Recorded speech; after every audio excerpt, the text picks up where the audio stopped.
And welcome to the Breakin Broncos podcast. I am your host, Dan Wetstein. As always, my co-host, Dylan Miles, is here. We are here to talk your Denver Broncos and yet another loss to the Raiders. It has already begun. We warned about this last week. There was going to be a mutiny in Broncos Country. I know I've been bombarded and smashed everywhere I have looked. What about you, man? Has it been as dire on your side as it has been as mine? No, because I stay off of Twitter. Probably a good idea, but unfortunately, that's where I got to make money. And that's where I should be more, but can't. Right. And then, I get you. half the people here don't care about the Broncos as much. So, right. The Twitterverse has definitely been on fire. Broncos lose their sixth straight to the Las Vegas Raiders. They have yet to beat the Las Vegas interim of the Raiders. Where did it go wrong in the fourth, man? Everything was great. What happened? defensively, it's probably the first, and I hope the last time you'll hear me say this. Defense dropped the game. I think for sure they dropped the game, but I mean, the offense kept them in the game. Offense put up, although they didn't put up 18, they still put up 16 points. This is more than they scored the week before, right, against Tennessee. 10 wasn't enough to win that game.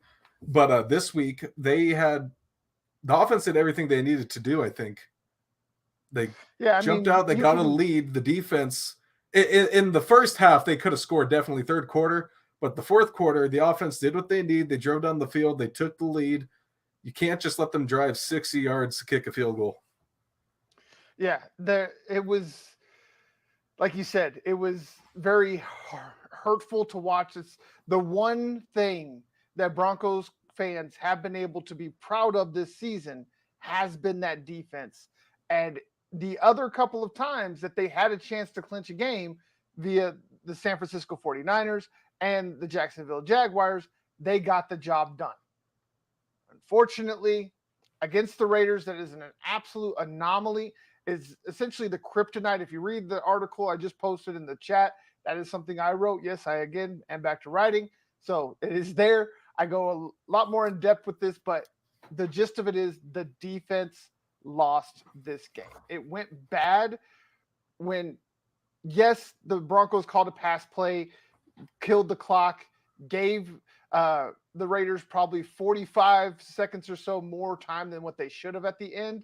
But when you are the Denver Broncos defense that is the number one scoring defense, the number one passing defense in the league, you have got to be able to stop Derek Carr, Josh Jacobs, and Davante Adams. With no timeouts.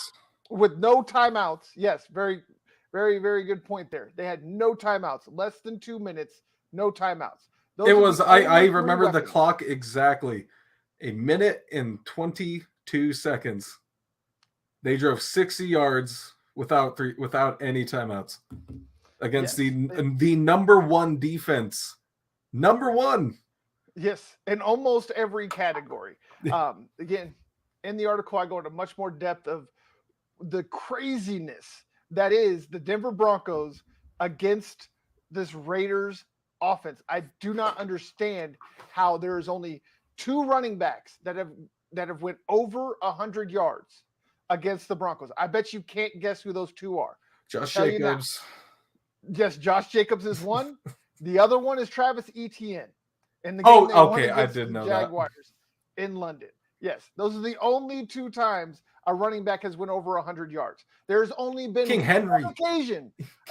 one occasion that a quarterback has thrown for more than 300 yards against this 2022 Denver Broncos defense. That quarterback is Derek Carr of the Raiders. It makes no sense whatsoever when the only weapon that Derek Carr has in the passing game right now is Davante Adams. There's literally nobody else. So he's got no Waller. Waller's on IR. Hunter Renfro's on IR. And Josh Jacobs does not really catch the ball. I know he ended up catching a 43-yarder to put them in field goal range. That was like a check down.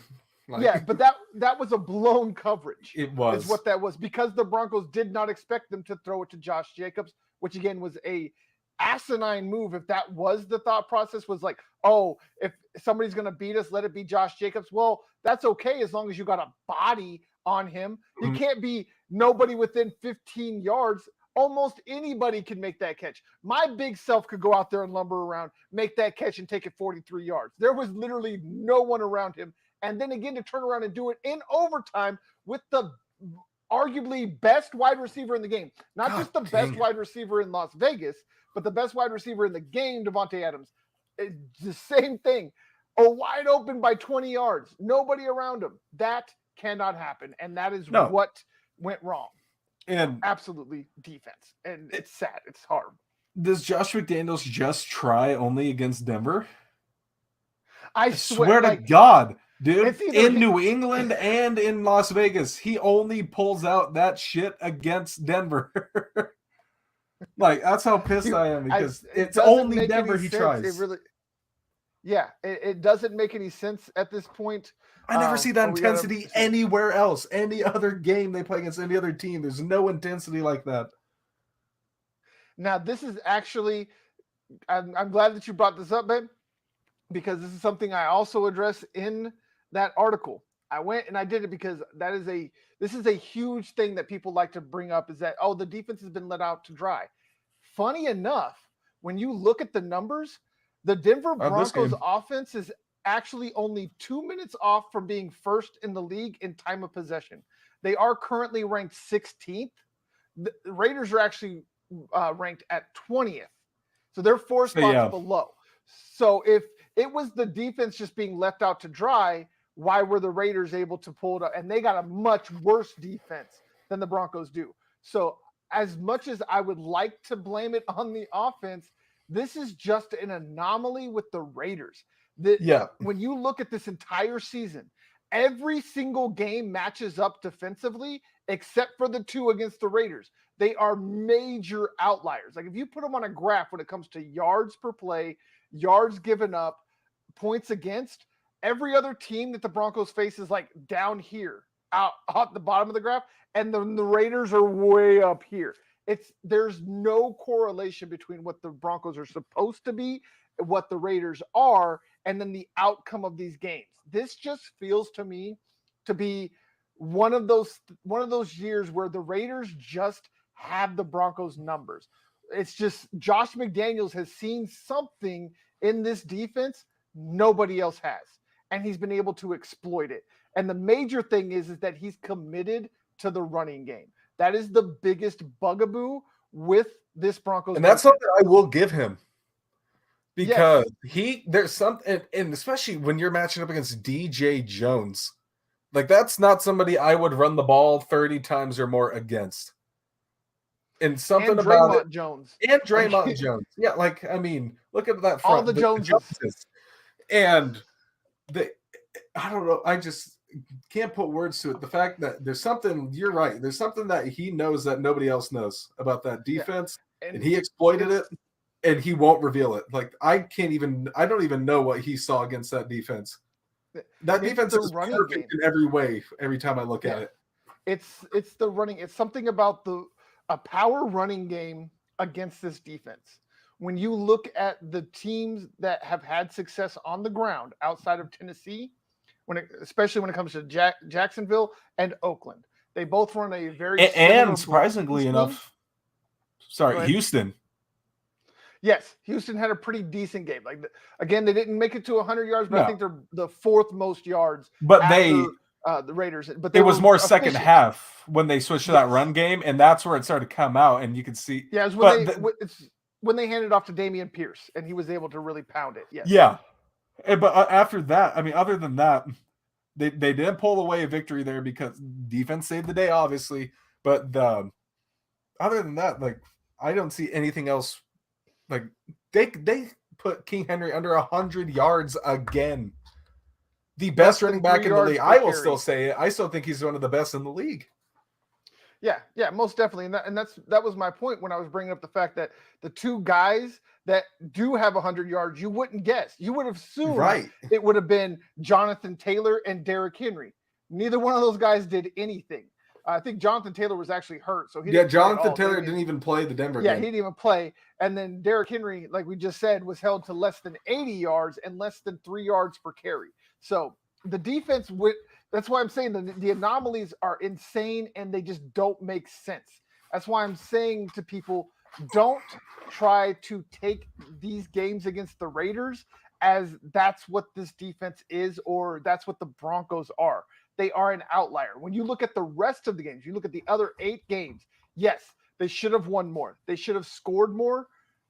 But these Raider games they're just complete outliers. They're They 2 do points not make away any from sense.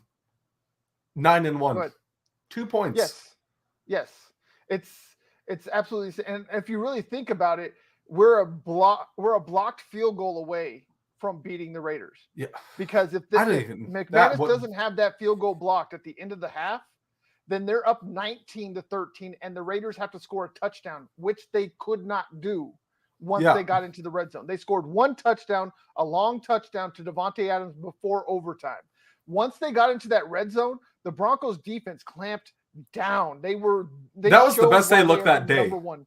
Yeah, they showed why they are the number 1 red zone defense in the league. They did it time and time again. They've done it time and time again. But it's those chunk plays that they were giving up, those miscommunications, the blown coverages. That's what cost this team. We have talked ad nauseum. We have done nothing but praise Evero and that defense for being prepared every week.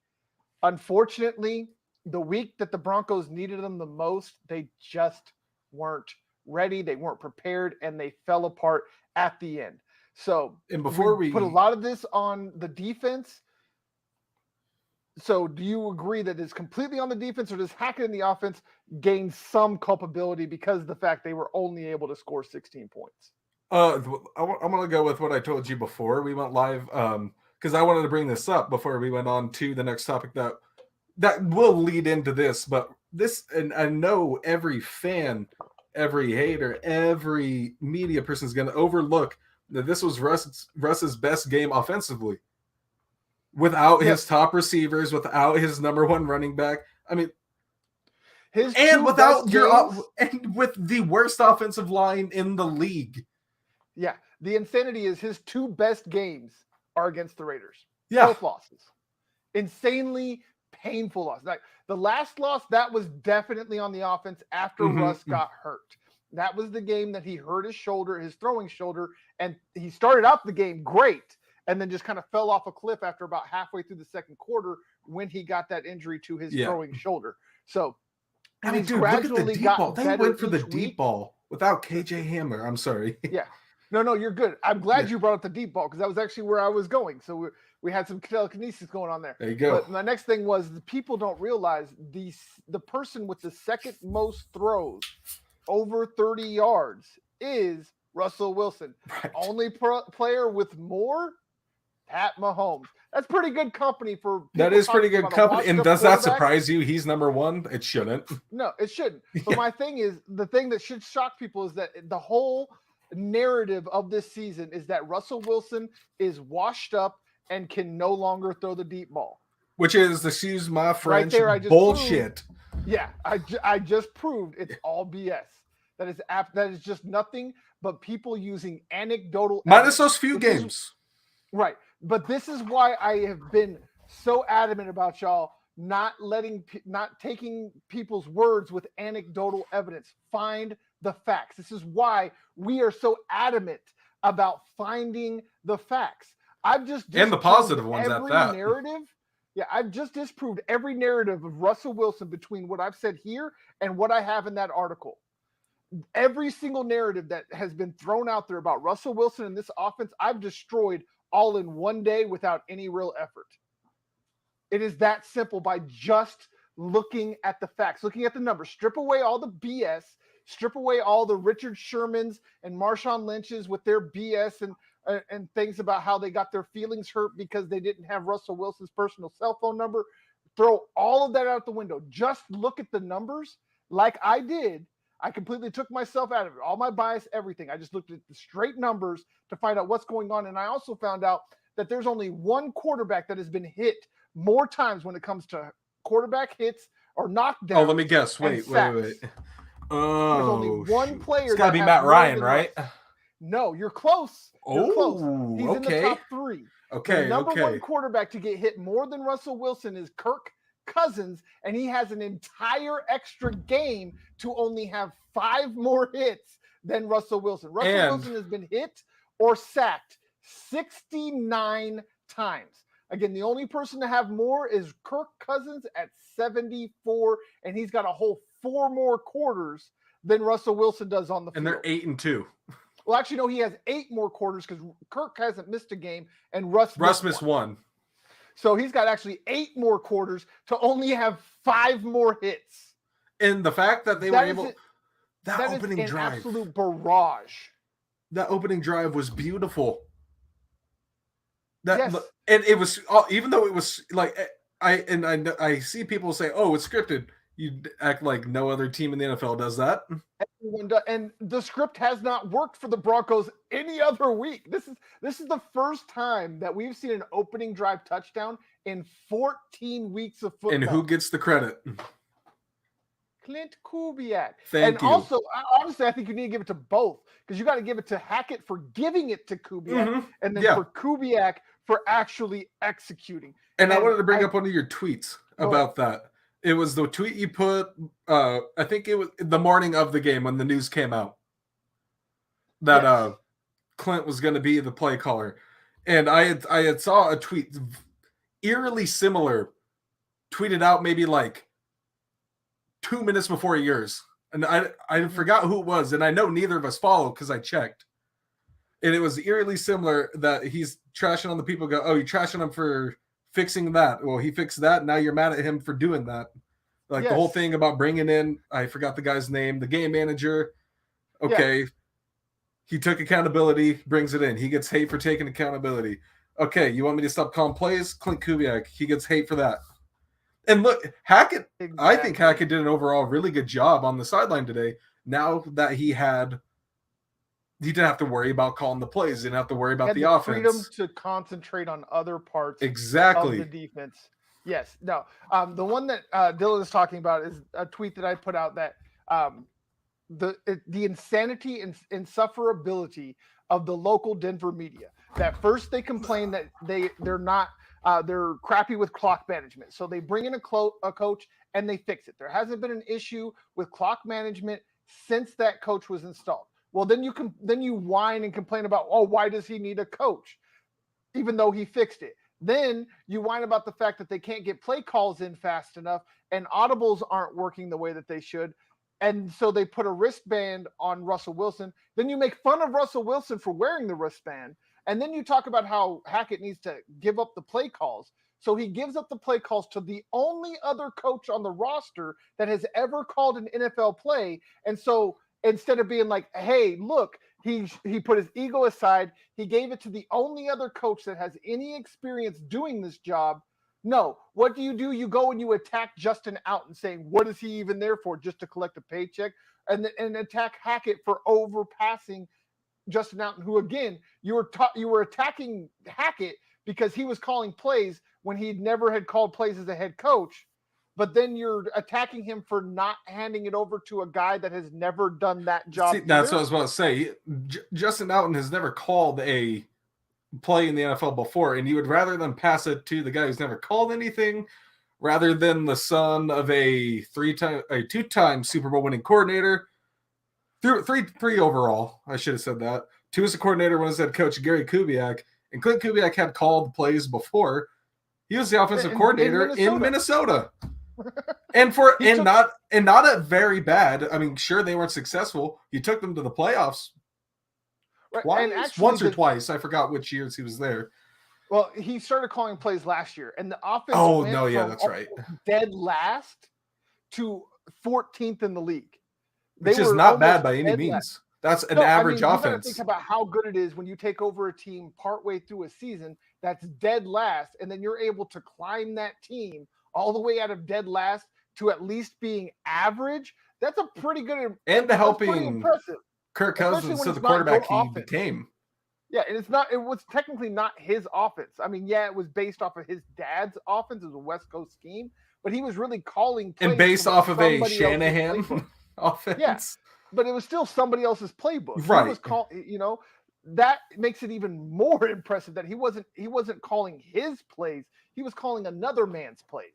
And they were brilliantly. I like the way they utilized the run game on the first 2 downs.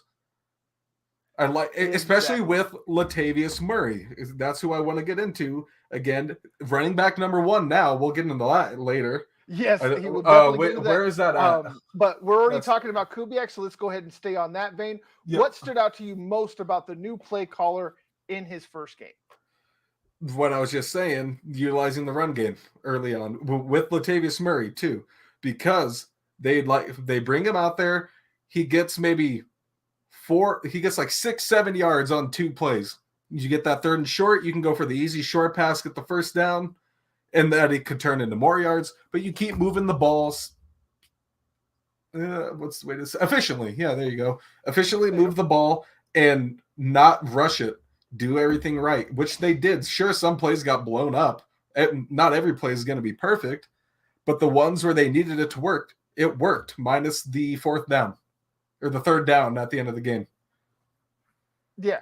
When they went way too, and like that was, I loved the beginning of the game. These were my major takeaways. I loved the first half of the game, and what people don't really realize is that the Broncos only had 3 total drives.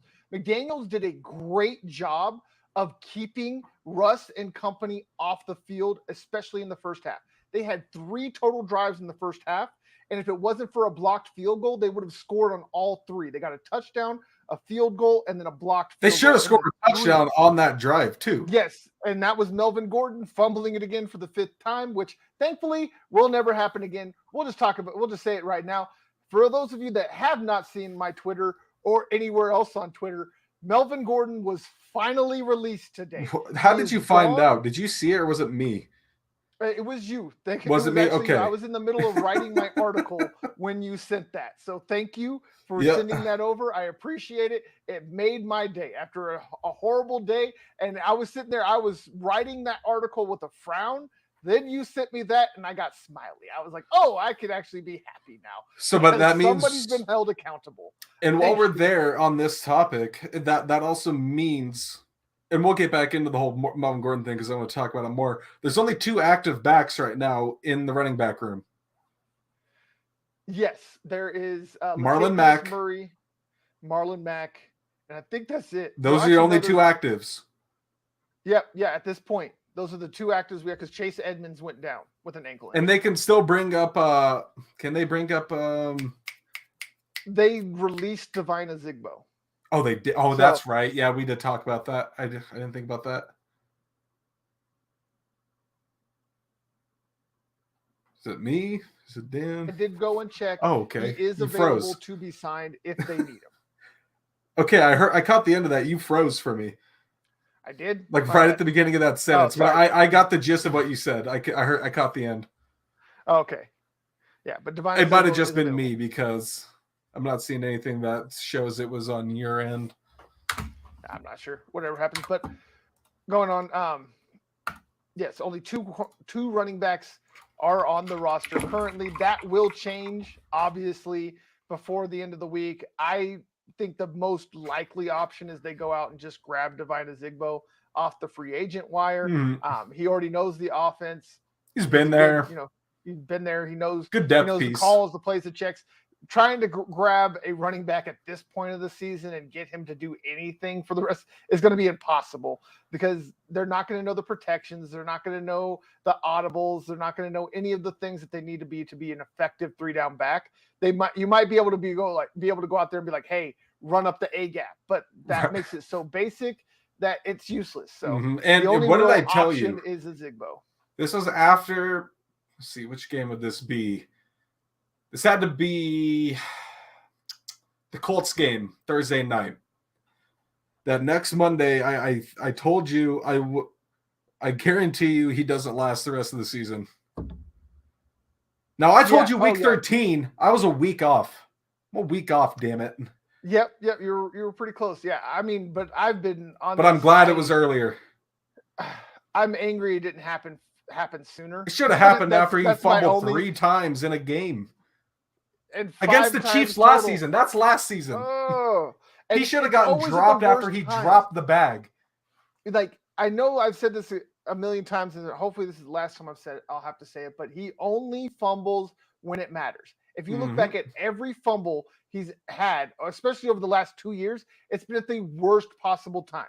Goal line against Seattle, goal line against KC, goal line against the Raiders, goal line against was it the Niners?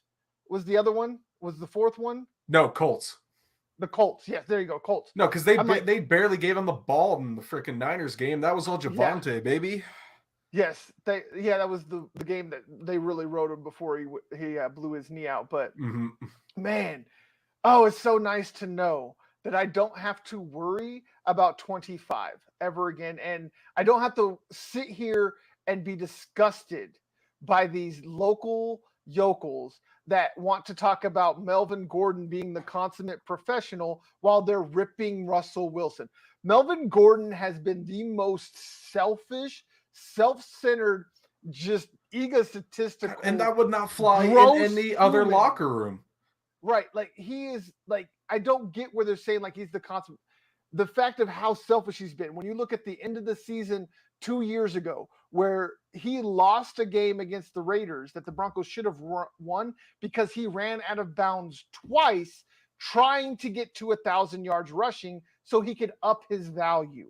Oh, how about last year where there was multiple times where he could have went out of bounds to save time or could have went down in bounds but fought for the extra yards and got knocked out of bounds and stopped the clock when they needed the clock to keep. Like, he's always done the opposite of what the team needs and always done what is best for Melvin. And every so time glad this I week, don't have to see it again.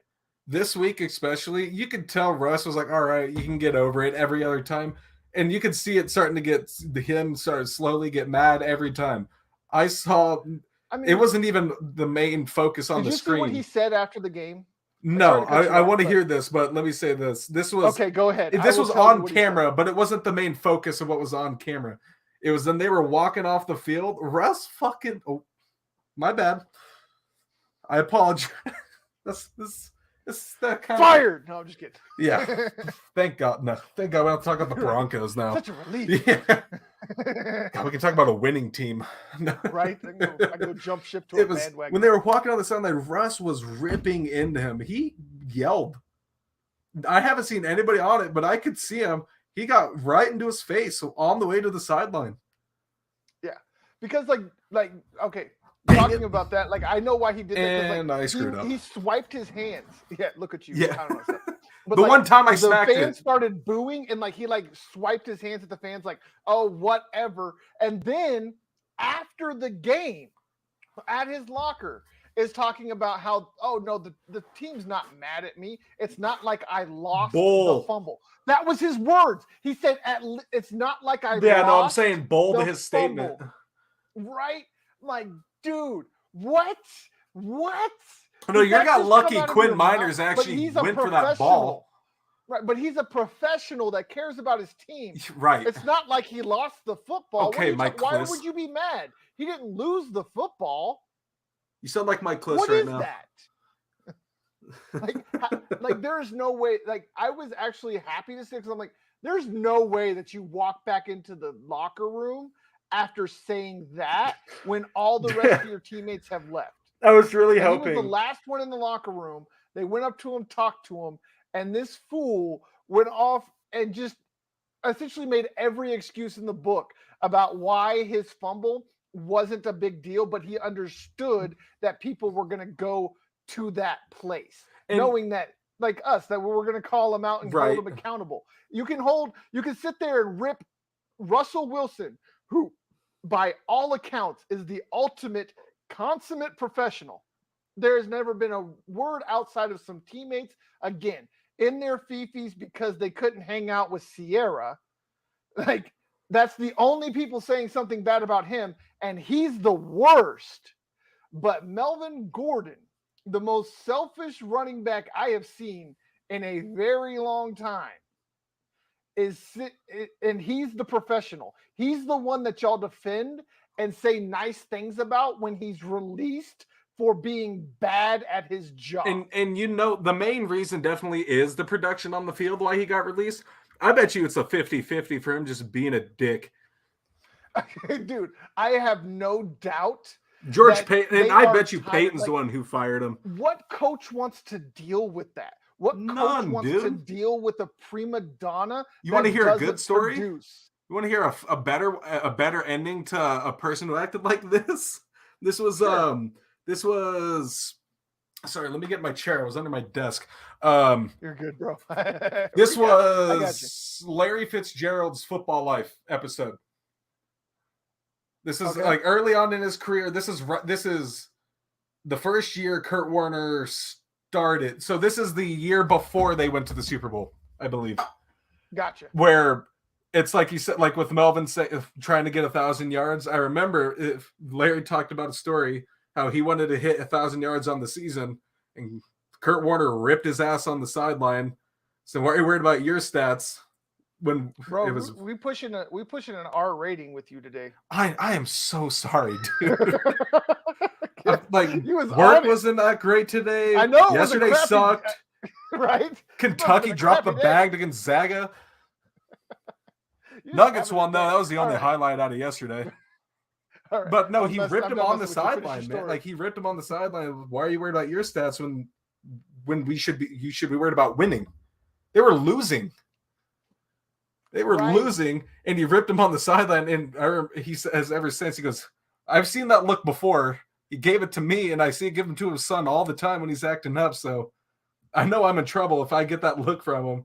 And there's like a couple of shots where you can see what he's talking about. There's like one, I think it was one of the playoff games against the Panthers that year for them. And he's walking to the huddle, and he's just staring him down. I love Kurt Warner too, dude. Like, Russell Wilson needs to be more aggressive with the team, I feel like, too. That's just me personally. I feel like he's doing a great job as a leader, all that, but I feel like sometimes you do need to rip somebody to get something out of them.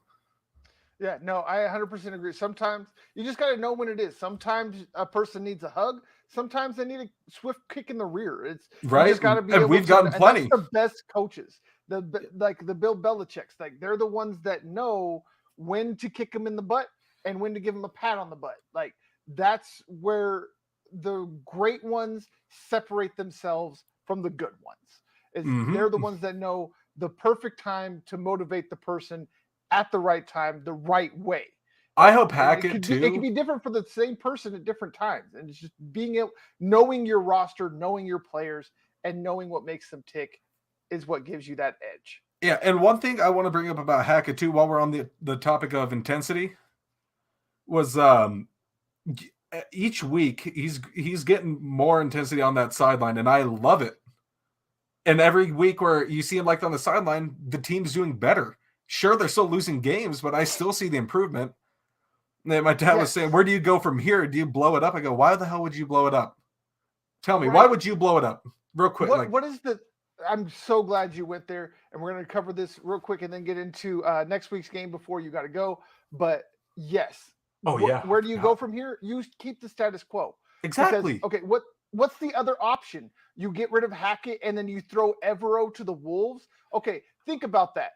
There's already it's so hard. I got a good reply for this coach, too. Right, for a black coach to get a head coaching job in this league. So you take this black coach that's done a great job defensively outside of a couple of games. Defense, like if they had a defensive coordinator of the year award, hands down, he wins it. Oh yes, they actually do have a coordinator of the year award, so he could be in the running. I keep forgetting NFL awards every year adds. I know that one was recent, not too long ago. Every dang thing. Yeah, exactly. But dang it, you got me off of the track. I'm sorry. You were talking about Evero throwing him to the Wolves. Why would you do that? Oh, yes. You throw Evero to the Wolves, and now he's got the narrative, he wasn't able to rally his team like a Jeff Saturday was. When Jeff, that's another thing that makes me sick, is people trying to equate this Broncos squad to the Colts. There is no magic happening with like them calling up Stink and him coming in and doing what Jeff Saturday did. Jeff Saturday came into the perfect interim head coach position. They got a stacked offensive line with a future Hall of Famer at left guard. They have a superstar running back in Jonathan Taylor. And they have a budding star wide receiver in Michael Pittman and solid defense. This is not the same. That's not the same thing. The Broncos only have the quarterback, wide receiver, and defense. I named off a whole lot more for the Colts. It's Right. not the same thing. You want to see what's going to happen to the Broncos? Go look at the Panthers that they're going to play this week. That's what you got to look forward to if you swap it. But it doesn't make sense to sit there and have Evero go out there and take strays that are meant for Hackett. Let Hackett go out there, take all the shots for the rest of the season. And if you want to change up stuff at the end of the year, I almost pulled a Dylan. That's what we have to call it at this point. The end, right at the end of the season, and then maybe interview Evero and give him the job after the season. Fix the offensive line and set him up for success. I'm okay with that. But setting up any other person for failure and for them to take the strays meant for Hackett is absolutely asinine and selfish, period. And I got two things to bring up here. And I want to go back to why would you blow it up? You don't. That's what I said. You don't blow it up. Yes. Because I feel like the rare person, like the occasional person will see that they are improving and doing it pretty well week by week. Sure, it's not the pace you want it to be, but slowly but surely, you see the potential of this team, and you're seeing the potential of this team with half of close to half of the starting lineup on IR. Yes, the Broncos have the most money for the second out of the last 3 years. They have had the most cap space on injured reserve, and it's not even close. This year, they have $56 million on the injured list. They have the second most players to the only other team with more players on IR is the Colts. But you want to know the disparity is?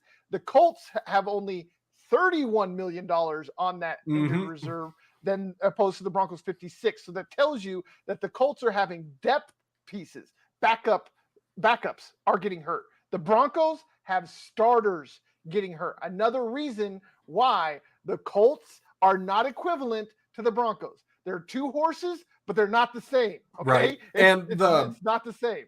Back to Hackett. It's not happening. Talk real quick. It could be Sean Payton. It doesn't matter. Bringing in another coach does not matter. Okay. You hear me? Yeah, my headphones turned off. Oh, you're good. So back to Hackett too. It was I don't think you fire him even at the end of the season. If they keep improving, especially even if they are losing, I wouldn't mind running it back 1 more year with Hackett if he gets a fully healthy team and he gets a year of experience under his belt. And an offensive line. One thing that did not get any investment in this last offseason, which was a huge mistake. And that's what I pointed out to you. That was the thing that they needed to do. We have talked about that. Yes, that was the one. That's something we've talked about all offseason. We've talked about. That's something we've been talking about since CMS. He was traded for. Yeah. That was the first thing that I said when we talked about him being that Russell Wilson being traded for was they needed to fix this offensive line. I talked about it all offseason. Dylan talked about it all offseason, all preseason, and all season. We beat this drum for a reason, people. It's because it's the one weak link. It's always been the weak link, and it's gotten even weaker with 4th and 5th string tackles and 3rd and 4th string centers. There has not been a single guy play every game. They have had 8 different combinations in 10 weeks. Yep. That is insane. And I did it again. Or did your mic turn off? No, I'm still here. Hello? Okay, it did it again. So before I get out of here, I wanted to bring up the fire, the media. Yeah. And the fire that the media started, and they keep growing. Yes, it's gross. This goes back to the day Russell Wilson was traded to Denver, and we were excited. Obviously, we did a show. We were excited. I remember specifically telling you. I don't know if you remember that. If this team doesn't perform the way they do, the media started of the hype for this team, if they fail, that's what they wanted. They wanted it to fail, such as people like Mike Kliss can talk trash still about the Broncos because that's all they know how to write. And that's all it's been. They've loved them losing for the past 6 years. They've loved that they've been losing. and they built up this fire that if the Broncos fail, they can run with it. And if they didn't fail, they would say, see, we called the hype. Oh yeah. And I hate it. It's gross and it's insane that those are the guys that get certified, that those are the guys that get to go in the locker room, and we're eventually going to get there. And I feel sorry for when we do, right, for them, because it's going to get real ugly real quick for them, because we're going to show them exactly what should be done, which is just keep it real. Like, you don't honest have media to go to the extreme. You can do what we're doing and have the same impact, have the same message get across. It's like, yes, you're going to get a few less clicks because it's not so sensationalized, but that's okay. We're supposed to be journalists, not influencers. That's our job, is to bring facts, not sensationalism. The worst part about today's media, and I want to talk about this one person right before we get out of here, since I got a few more minutes. And that's stupid, because I remember saying, your question wasn't stupid. That's a great question. No. Yes. But what's stupid is that they were not a QB away. They were a QB and a good offensive line away. Exactly. And we said that from the beginning. We said that we've said that since before they even got Russell, that the Broncos are not a quarterback away. As much as people wanted to say they were not. We were one of the few, if there was anybody else that was telling Zach Stevens. That's who I wanted to bring up, and that right before we got taken off point is I wanted to bring him up. I really like Zach Stevens. I think he is probably the best in Denver media right now. He's not the biggest, obviously, but he's pretty well known in the area. But he is definitely the only Denver media person I listen to. Yeah, I agree. Zach Stevens, DNVR football coverage, I do like. Stevens is one of the few, I'd say like maybe two people in Denver I'd listen to at this point, and he is definitely one of them. I do like Zach Stevens and DNVR. For DNVR is just great overall. Yeah, for the most. I have some issues with hockey, but football side. Up. Yeah, football, basketball are pretty good. The hockey, again, I have some issues with that, but we won't go too far. I won't beat him over the head too much for having one little issue, but it is what it is. So before we go real quick, let's get into the Panthers and the Broncos trying to bounce back against another bottom dweller. It's another battle of the bads. What do you want to see out of the Broncos, win or lose, that would give you hope moving forward? Intensity. Keep up the intensity, because I really liked what I saw. Besides the loss, I liked what I saw on the field and on the sideline from the players and the coaching staff. And a lot of people were trashing on Hackett for getting hyped, doing these fist bumps, like the fist pumps every time they made a field goal. Do you not want him to celebrate? What do you want him to do? Do you want him to score a touchdown? And let him have one. First year head coach. Go out. Out, have fun. Right, go out, have fun, play football, and build, learn, improve. I don't care if they lose this game. I'll still be pretty bummed. I'll be pretty bummed, but if you keep up the intensity and show signs of improvement, I'm not going to be mad. My thing is, I want to see at least 30 rushes. 30 rushes, and Latavius getting the majority, and let's see what Marlon Mack can do. I want to see what Marlon Mack can do, and I don't care how they divvy him up, as long as however they're divvying him up, the running backs are being efficient. As long as 30 rushes, 4 yards per carry. And Latavius Murray has been... do that, and you have a bad offensive line. What is the number one way to fix bad pass blocking? Run the damn ball. Exactly. Because they can't hit your quarterback if you're handing it off to your running back. And Latavius Murray has been nothing but efficient since he got to Denver. That was the reason we talked about. When we were talking about the possibility of a Kareem Hunt trade, that was our biggest piece. That was the guy we would love to see. But I know we both said 20 minutes before they signed Latavius Murray that we wouldn't hate to see Latavius Murray in this system. Exactly. This is the system 20 minutes after the show, after we talked about that, the Broncos picked him up with no word of it possibly happening. Runner. Yeah. Big body, one cut runner. That is what this offense needs. Now you pair him against Javonte next season. You re-sign Latavius Murray after the season. I don't care. You give him a one-year deal at best. You give him a one-year deal at best. Let's see what else he does throughout the rest of the season. but I wouldn't hate to see him be running back 2 behind Javonte. Yeah, I'd want to see more of what him and Mac can do before I Mm-hmm. decide who I want to extend, because Murray is getting older. Is older. I mean, he's over 30. He's a big body back that takes a lot of punishment. So I would not give him more than a 1-year deal if they do.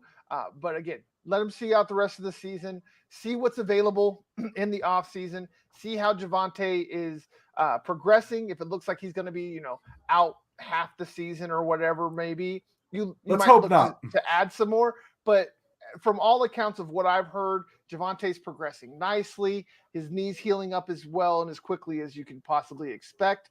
And he should be ready for the beginning of the season next year. And I would really wish it was that. Right. It happened in week 3. It happened early. If you never want to see an injury like this happen, but no, it was early in the season. Week 4 against the Raiders. Or week 4, yeah. So, but either way, in the first month of the season, early. So he should be okay to come back before, at least within the first month of next. It usually takes about a year, but with the progresses in medical technology in that, we've seen guys come back within 9 months. We've seen AP go out and do 2,000. See, that's what I'll say. I really wish you could. I wish his knee was progressing like that AP type, so he can come back and be a freak of nature. Right. But I mean, that is the. I mean, it's still a possibility that he could come back that quick. It's just so early in the process. There's no way you can predict. I was going to say, he's going to come back. He got hurt early enough where you don't need him to do that, and you don't want him to do that. Right. Where you go, and you take this season, go at your own pace, hit summertime, springtime. That's when he will pick it up. Yeah, my major thing is I don't want to spend a bunch of money on running back when we need offensive linemen. Right. You can find running backs for cheap. You can find them late in the draft. They're the most disposable position in the NFL. Yeah, unfortunately, I mean, when you have a great one, you definitely want to hold on to them. But if you don't have a great one, you can always replace them. So running back is not a place I want to see a bunch of money thrown at. That every dollar that they have needs to be thrown in the trenches. And it's not just offensive line. This defensive line has some holes, and it's scary to I got to get out of here. Going up against this really good running game of the Panthers. That's the one thing that worries you about the Panthers is Chuba Hubbard and Deontay. I love Chuba Hubbard, dude. The name is great too, but he's also a hell of a football player. Right. And they got 2 good ones. Deontay Foreman, he's proved to be a good one. And Chuba was, he was talked about possibly being the best back of his draft class coming out of Oklahoma State. Where there were some issues with the whole BLM movement and him ending up not playing a couple games that had him slide down in the draft a little bit. But Chuba's got a lot of pedigree in him. So this is not a pushover Panthers squad. The Broncos need to bring it. They need to bring everything, offensively, defensively. This is not a game that they can overlook. They cannot overlook it to the next game on the schedule, where it's a much tougher. I think it's Baltimore, I believe, after this. Yep, it goes Baltimore after this. Here, 1 sec. I was looking at the schedule earlier. You got Lamar. You can't look past PJ Walker because you got Lamar Jackson coming up after him. It is Panthers, Ravens, and then it's the Chiefs game, December 11th. So they're getting into the rougher part of the schedule. Yeah, and then it's the Cardinals in the season, Rams, Chiefs again. Yeah, this is why I was hoping that they would take care of business at the beginning of the season when it was a much weaker schedule, when they played a lot of the last place teams. The Panthers are the last bad team they're going to play for the rest of the season. This is the last one that you look at and it's like, this is a game they should win. There's other games they can win, but this is the last game that they have on the schedule that is a should win. So with that being said, I know you got to get up out of here soon. Predictions. What you got, my guy? Okay, so I'm going to go. Let's see.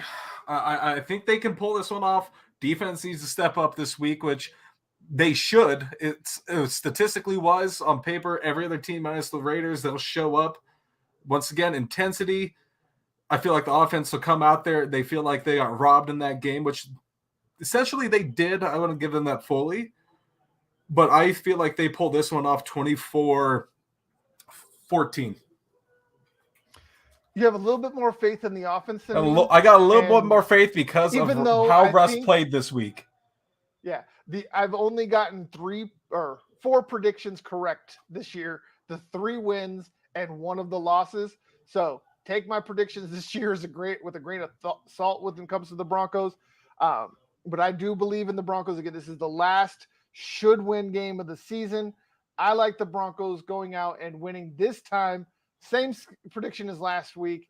I'm going to go 17-13 Broncos. We got a prediction in the chat, 20-17. I'm not mad at any of them. It really is going to land somewhere in there. The max 24, and that would shock me. Minimum 17. I think we finally break that 16 mark, and it's a win this time. But yeah, 20. I think 20 is a pretty safe bet there.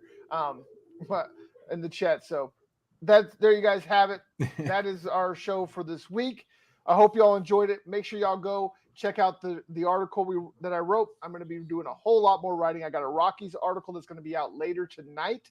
I will be giving you more Broncos articles throughout this week, more Nuggets, Avs. I'm going to give you it all. I finally got the website monetized at a decent rate. So you're going to see a lot more written content from me guys. So be paying attention, especially on Twitter and Facebook pages. They get posted there every time. So you see them, go there, check them out. Let me know, comments.